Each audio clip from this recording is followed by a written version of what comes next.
Welcome to season 2 of the Human Design Profiles, an entrepreneurship podcast. I'm your host, Chantel. I'm a 1-3 manifesting generator, small business strategist, and the author of the Aligned Action series for solo entrepreneurs. Thanks for joining us on this podcast. It's all about how we all experience entrepreneurship as individuals through our human design. Each episode profiles a human design enthusiast / business owner who's here to share about their introspection, how their personal profile lines have influenced their journey, how they use what they know about their profile to set intentions as entrepreneurs, and how this all plays out in the implementation phase in the decisions that they make day to day. Today, I'm connecting with Amanda Durocher, the host and creator of New View Advice podcast, which is a safe space for listeners to ask their most vulnerable questions about the healing journey. Amanda offers healing-centered advice with a new view on age-old problems and traumas. Amanda started her healing journey in her early 20s after the death of a close friend, and since has healed and continues to heal from rape, childhood trauma, and repressed memories. Have a listen while today's guest, Amanda, a 2-4 reflector, shares her story while you read between the lines. Amanda, with the 2 in your conscious side, do the 2-line hermit tendencies feel strong for you? Yes, 100%. I was actually thinking about it last night and I was like, am I even going to be able to speak to this 4-line? Because I am straight up a 2-line. Yeah, I'm a hermit. I do my best work like by myself and I spend a lot of time by myself. And the 2 lines are known to be self-reflective and self-aware. And I think being a reflector and having that self-reflective line, it's like amplified in me. So I can spend so much time by myself. And like I said, my best work is done by myself. I consider myself a creative at heart. And everything I do, I need to sit in it before I like bring it into being. And I've tried working with others. I have an assistant and things like that, but I can't create with other people. Like my creations need to be mine. And then I can let other people in, but I'm very much a hermit, if that makes sense. Yeah, totally. Can you talk us through like a recent project that you've created and what that looks like then with that hermiting and that creative process? Yeah, so right now I'm working on a memoir. My memoir is actually a bit of a societal commentary. So it's talking about my own life experience, but showing how society can fail people with trauma. It's not like a blame society memoir. It's more like pointing out where systems fail and where people don't quite understand the experience of living with trauma. Because I think most people have some sort of trauma that society isn't quite built to understand trauma responses. So it's kind of funny that you asked that because I think it has that 2-4 part in it where I write by myself and it's a story about me, but I bring in that 4 part. That's where I Hmm. really see the 4-line come in for me is that I need to go in the outside world. I need to interact with others to know what I need to create. I need to have that societal or those interactions with people or those conversations in order for me then to know, oh, that's what I need to create, or that's what I need to say on the podcast, or that's what people are looking for. I can't just sit and create by myself, or I just go blank. It's like those interactions are what spark for me what I need to sit with, hermit with, and like reflect on. Right. It really feels like you have this interesting alignment between your profile and between your type. For a reflector to be a 2-4, there's a lot of crossover there. How does that waiting period feel like, the whole lunar cycle? What does that feel like being someone who identifies as a creative and then also having that longer response time? Yeah, that's a great question. The waiting teaches patience. And I think patience is really important for creativity. So many people have these big visions of what they want to create, but the reality of creating that big vision is a lot of patience and a lot of waiting and allowing. I always find creativity, it's like a process of something that moves through you. That's why I love it so much. So it's like you have to allow that to move through you while also taking grounded actions and being very active in the process. But it's this balance of allowing and action. And I find with my waiting a lunar cycle, it's taught me that balance between the two, like when I need to act versus when I need to just allow. It's interesting you bring up the word allow because I've been going to this human design happy hour which is hosted by Anna Nichols. We were talking on that a few weeks ago, and people were talking about wait for the invitation for projectors and wait to respond as a strategy. And I kind of interrupted the group. I have a lot of definition in my chart. I have 8 centers defined. So sometimes my opinions can be quite imposing, let's say. And I said, like, stop right there. We can't talk about it as waiting all the time. That can be very disempowering language. I've just changed that word in my mind to allowing for response, being open to response or being open to the invitation. And when you make that little word switch, it's like everything changes. And so for you, instead of you have to wait a whole lunar cycle, it's more like, how do I allow that as part of my process? Yeah, 100%. Being a reflector is kind of a journey of self-discovery. I mean, every human design type is, but what I meant by that was that a lot of the information on the internet, I'm just like, no, just like a hard no. Or you'll just read like, your environment is important for you. And it's like, obviously, isn't it important for everybody? Right. The people you surround yourself is important. It's like, I think that's true for everybody. Yeah. So I just have found that a lot of the information is not always helpful. I met a reflector, Lindsay Tucker, a business where she helps reflectors. And that was really helpful for me to connect with other reflectors because we all talk about, it's not like waiting 28 days and then making decisions. It's really like over 28 days through active doing things, feel what works and what doesn't. It's also, you see what like the universe and that way brings to you. And you're like, oh, I see you. I see where you're guiding me. And it's also patiently like allowing in those moments where you're like, I've done everything. What else is there? It depends on the decision, but I agree with you that there's a way to feel empowered with it. And then there's a way to feel disempowered. Totally. Of course, there would be a community for reflectors. That makes total sense. It's also interesting that as a 2/4, like you found community even in being a reflector, which is so rare and a small percent of the population. What was that community like? And what are the types of communities that you find supportive? And then how do you know when you found a community that's supportive? So what I thought was interesting about the reflector community, to take that one first, is that like on the first call, Lindsay's like, people think all us reflectors are the same, but like we have our own opinions, like we're different, all these things. And I was like, we're not all the same, to self, because it was the first time I actually met other reflectors. So there was so many things in my life that I was like, is this me or is this like because I'm a reflector? And through that group, I've learned most things are me. Like most things are me. When other reflectors speak, I'm like, yes. Yes. And like, it's almost like both, it feels like, because we're all so different. And it's probably the same with you with other manifesting generators, where like when people speak to the experience, though, you're just like, yes, I feel seen, I feel heard. So for me, I think with community, it's all about that. It's about the being seen and heard. So a community feels good and that's probably that 2/4, because they say that online, that it's important for us to feel seen and heard. And I'm like, yeah, I guess that's true. Yeah, community feels good if I feel seen and heard. And if my point of view isn't respected or isn't honored or is just ignored, it doesn't feel good. As a reflector, I'm normally like a listener. I'm like a sit back, listen, and I'll say like 1 or 2 things in group settings when I feel called to speak. Mostly I'm an observer, but if those 1 or 2 things don't land or just like talked over, it's like, nah, this isn't the right group for me. But for me, it's also been important to create my podcast and to have a place to speak as a reflector. And I see that in other reflectors, that it's just like so important for us to find groups that hear us. And if we can't find it, then we need to create our own. I found it really important for my actual health to have a place to speak. That feels like an elevated or embodied experience of that fourth line, where you seem to approach the fourth line from a leadership lens. You really enjoy creating spaces for people to feel connected. Tell us about how you've built networks and opportunities like that. Yeah, it's interesting you say that, because I'm like, don't ask me the name of it, but that does with my incarnation cross as well, Mhm. to bring that into human design. I'm very much about self-discovery and leadership. Those are the gates I have.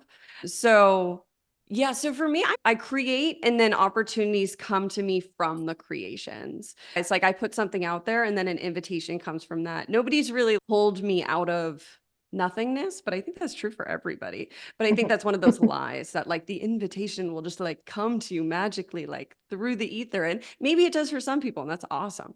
For me, it's more like I have to take an action, but it's not an action really looking like the intention wasn't to get an invitation. And then something comes to me through that creation. So that's like me connecting with other podcast hosts, connecting with other people who have experienced similar things as me, like through my podcast, who resonate with my work, who now I work with. I guess now that I'm thinking about it, like I do one-on-one sessions, people asked me to do one-on-one sessions. So then I started doing them. Same with group environments. People asked for that. So then I responded to that. A lot of the things I create, people ask, and I try them, and sometimes they work, sometimes they don't. But yeah, does that make sense? Totally. That is reminiscent of the aspect of the two line of being a natural, where it takes other people to be like, oh, you'd be really great at one-on-one sessions, or you'd be really great in a group program setting. Maybe you should create that. Can you describe your relationship with that aspect of the two line, the being a natural? Yeah, that's like one of those things with entrepreneurship. I've had to start owning, it was hard for me at the beginning. I'm from the East Coast. I'm from Massachusetts. And I only mention that because it's like the land of like, you need a degree in everything and anything. And you need to prove to people and work your way up that corporate ladder, girl. And I tried that for so long and it didn't work. So then with starting my podcast, where I offer healing centered advice on healing from trauma, I just decided to do it. I actually don't really know what inspired me to do it. I was so confident when I started. I was just like, I'm going to do this. I have a point of view. I'm really good at this. I knew I was good at it. I started and then like all the insecurities came in. I think that's like entrepreneurship is, you have this big idea, you bring it, and then all of a sudden when you're doing it, I think the insecurities come up. And that has been something like understanding I'm a natural at self-awareness, which is inherent to two lines and inherent to reflectors. And that I don't have certificates to say why you should listen to me talk about trauma. I just have lived it. I just have a lived experience, and I've healed from things that many people told me I would never get over. Many people told me so many of the things I survived, you just learn to live with it. And that wasn't appropriate to me. I was like, that's just not going to be the case. So I've healed, but it's just been that natural gift. And so that's what on the podcast, I try to explain that natural gift. People are always like, you're so articulate. And that's something, again, I don't see in myself, but people repeat that back to me that I'm articulate. Where like, I'm always saying like, does this make sense? Do you understand what I'm saying? Because I'm always trying to take what is inherent for me and break it down into steps. It can be hard for me to speak because so much that happens within me is like pretty rapid fire. It's very quick. And so then I have to slow it down in order to explain it to other people. Hmm. I'm surprised to hear a reflector talk about the quickness of things. That feels like a fresh perspective on that, because I think so much of reflectors as believing that it's okay to go slow and all of that, but it sounds like in your experience, there's elements of both. Yeah, 100%. I honestly feel like as a reflector, I just came here to experience everything. So like, it's not like just this one way of being. I feel the human experience.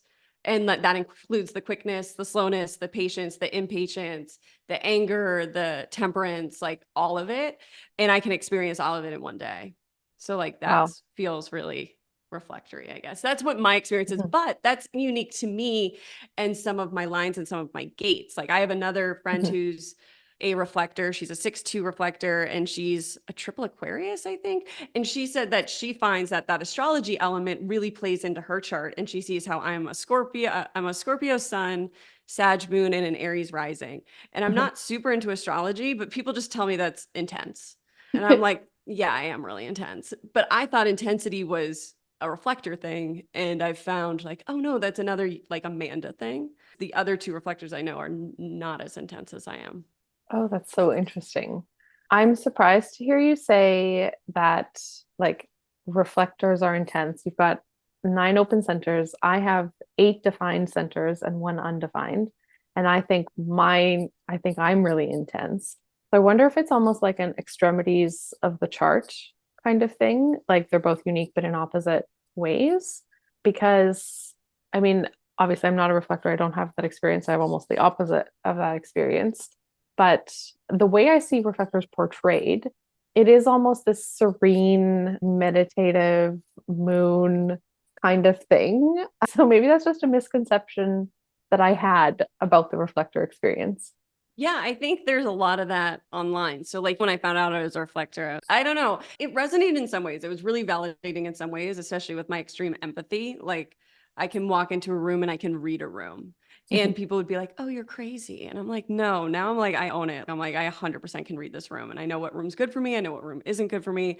I think that's where the reflector gift is, that we can read others really well when we can hone it and we can clear out our own inner world in order to understand what's ours and what isn't. And the more like I cleared out like the trauma and the healing, the more I clear out the deconditioning, the more like I can read quicker and more accurately other people. I don't get my own stuff mixed in. My guess with the intensity, I've had people read my chart, and I guess I think I have a lot of intensity in my chart.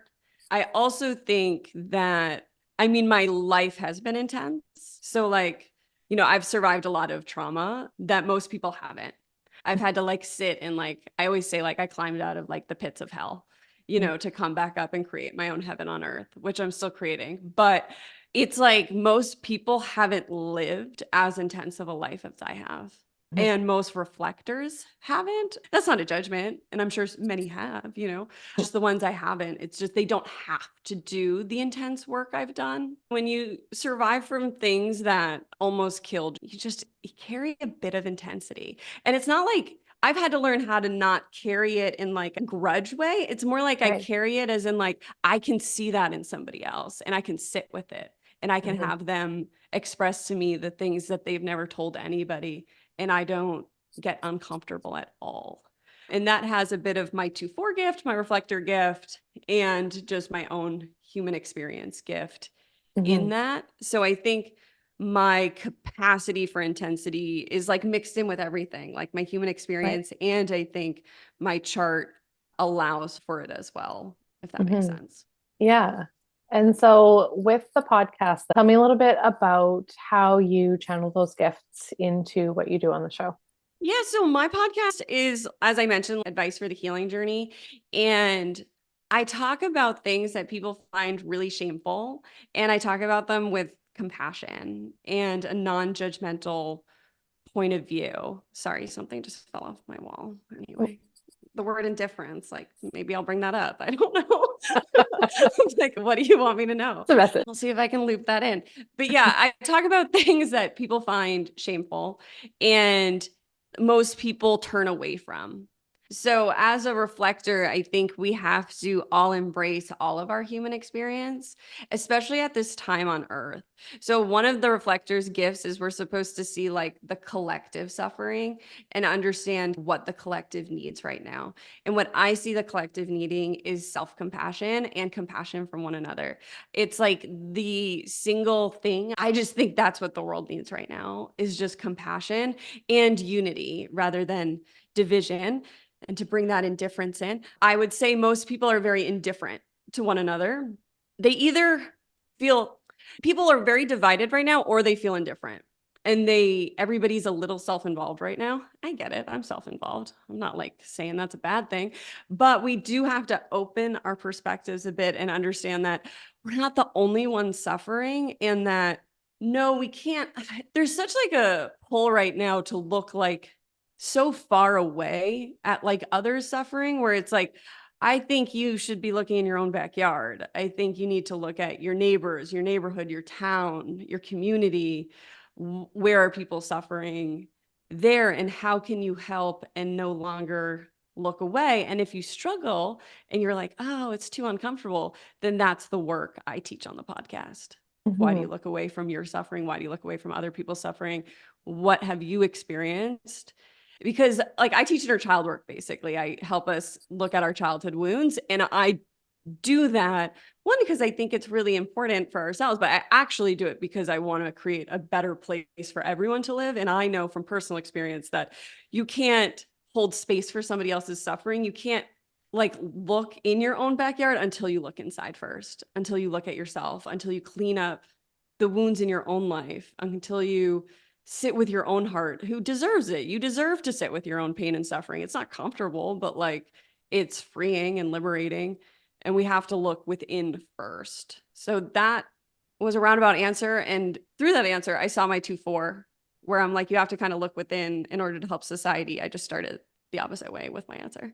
That's so fascinating to hear that unfold in how you shared that. And again, maybe this is me pointing out a two-line natural talent, but leadership just keeps coming forward to me because you're really showing people how to be comfortable sitting with their stuff by being willing to sit with your own stuff, by creating that space for them to do that with the show and with your sessions and your group stuff as well. Thank you. That felt nice. Thank you. It felt nice in my heart. Yeah. So obviously with having a podcast and doing all the things in business, there's a lot going on, constantly stuff to be done. You have mentioned that reflectors aren't the most consistent of people. So tell me a little bit about that aspect and how you work with that in business. Yeah, so I feel like if I was just to read what was on the internet, I would think like I could never have my own business as a reflector because of like our inconsistency and our low energy. I feel like that's how like the internet makes us sound like we have low energy. And I do have less energy than you likely. And think that's where my intensity is like one of my gifts is like I work in small bursts. So like I will work for like an hour and I'll get like a lot done and then I'll like take a break and then I will be that like little meditative girl in nature, woman, I guess. But I'll go sit on a rock and I'll just like stare at a lake. Like I will do that. I do things like that. And then I like allow the moment where I feel like the call to something else. And that's kind of the more aligned I become, the more it's like I'm called to things. I'm called when to work and I'm called when to stop. And currently it's my work to know when to stop or I'll hit burnout and then I won't be able to work or when it's my own resistance keeping me from doing something. So Mhm. sometimes with like my writing, I have such resistance to it. It's like it's my favorite thing to do in the world. So like I resist it. It's like, can life be that good? That's what like I'm currently working on. Like, can I allow life to be that good? So I'll like, I'll be like, oh, I'm just gonna meditate like Reflector does.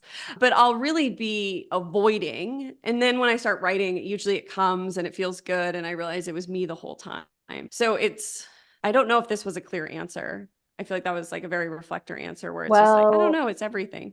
actually, I think what might have happened is you might have picked up something from me because that's something that I've really been thinking about. I was thinking about it maybe 4 minutes before we got on the call about allowing things to be good. That's a theme that I'm working on as well. So we're Mm. either both working on that or you just picked up on that as we were chatting there. Maybe that's a sign. Maybe we should dive into that a little bit. For me, I have this feeling of like if I feel happy, if I feel really good, the other shoe is going to drop. And Mhm. like I objectively look at fear of success and think, well, that's ridiculous. But really, if I'm having those thoughts, those beliefs come up, that's really what that is, right? Like fear of like it being too good because, oh, it could be taken away at any second or whatever that is. I don't know what you're feeling around that at the moment. I know that's what's coming up for me. How about you? Yeah. When you were speaking, I thought of that Marianne Williamson quote that's Mm, like, it's not like our fear or failure. It's like we fear our own power right. and how powerful we could be. That And quote was in my email signature when I was like 14. I know it's one of those quotes that's kind of cheesy, but like Yeah. it's so true in moments like this when you realize to me, it's connected with the feeling good because when I feel good, I am in my power. And it's like getting to the age where I finally am like, oh, I hear you, Marianne Williamson. Like it's not just an Instagram quote. Like I feel that, like, because for a long time I had to work through my fears of failure, yada, yada. And now it's like, yeah, I mean, the idea of like, how big can you be? How good Mhm, can it be? And mhm. can you allow it to be good is something I ponder. I've honestly pondered it for years because a couple of years ago I had this experience. So that would be 2020. So like 2 years ago, I had an experience where I like had it's happened to me a few times where like all my trauma leaves and I get to experience life in like the most magical way. And you're like, oh my God, it can be this good. Lasts for about an hour. And so I can touch into that. Like it's rare. And that's where my reflector comes in, where it's always a surprise. And then from those points, it's like working backwards. It's like Mhm. all the trauma comes back in, all the negative beliefs, all the conditioning. And then it's like, it's understanding that exists. And then I have to peel back the layers that are Yeah. keeping me from that. And I think for me, I always fear the shoe's going to drop, but I think of it as like a safety mechanism. It's almost Mm. safer to feel not good than to feel good, because when you feel good, you're vulnerable and you're in your light and you're in your shine. And if somebody takes that, it's way more painful than when you're in a grumpy mood and somebody says something nasty. You're like, yeah, okay. Yeah, I know. Mhm. Rather than like, oh my God, I just had my heart and soul out there. Right. Ouch. It hurts more. So I think a lot of times that shoe's going to drop is like a safety mentality. And so then it's being with the one within that feels the need to protect self. Thanks for sharing that advice. I feel like that was meant to come out on our show today. Let's flow into the closing ritual for this show, which is drawing an affirmation card for this conversation. I am holding the 2 4 cards created by Christina from Glow Glow Juice HD. If you're feeling ready, you and I will take a deep breath in together and then let that go and allow for a message to come through. The card reads, I allow myself to be called into action by those who see and honor my authentic self. Who and what do I feel open to? I'm like, I like the card. I feel like it speaks for itself. Yeah, I just feel open to that. People who see me authentically, which means I feel open to being authentic, continuing to show up authentically, because it can be scary. I looked at your line 1 3, and it's a lot about authenticity. It sounded like, is that something you have worked through, showing up authentically, or have you felt like you've always been authentic and that's been hard? Authenticity comes easily to me for the most part. That doesn't mean that I never feel the desire to filter or like show preferential treatment to one part of myself over another. I was actually just thinking about that. I often use filters when I'm doing an Instagram story. I do that because my house has no light and the filter helps the light aspect, although like I'm not like a filter person. And so I just try to be authentic in my message rather than in my visual for the most part. But authenticity has been easy, mostly because as a 3 line, I don't know any other way other than just experimenting and making mistakes. And so it doesn't occur to me to not share that because that's my whole everything. I don't even know how I would hide that. You know, Mm. if I wasn't sharing the things where I made mistakes or the things that I quit, I would have nothing to share. Truly. That's how much that is a part of my experience. And authenticity is easy in the 1 line sense of needing more information, needing the foundation. There can sometimes be a little bit of a feeling of, do I know enough about this to share at this point, or should I wait to share? But it's not a should I ever share? It's like, should I share now kind of thing, if that makes sense. Yeah, that does make sense. I am always doing that as like a 2 line too, almost. The should I share now or should I share later? Like, have I Mhm. hermited? Have I like done Yeah. enough of that before I bring it into the world? Because that's like a big part of that 2 line process for me, is like I have to be with something first. So like, I see the world right now with like this demand to share when things happen. Mhm. Like you must say your opinion on this societal issue right now. Right. And that is like not how I work. I Mhm. really need to figure out how I feel about things. Because Right. as a 2 line, but also as a reflector, it's like I can see every side. I can see all the anger. I can see all the different things. I always think about that. If I ever had like a really big audience, like you can't demand me to speak quickly. And I would hope Mhm. I created an audience that understood that about me. Right. But it's just interesting because you see that in your 1 line too, that some of us Yeah. just need a little bit more time to understand things before we can speak, so that we can speak to it articulately and intelligently.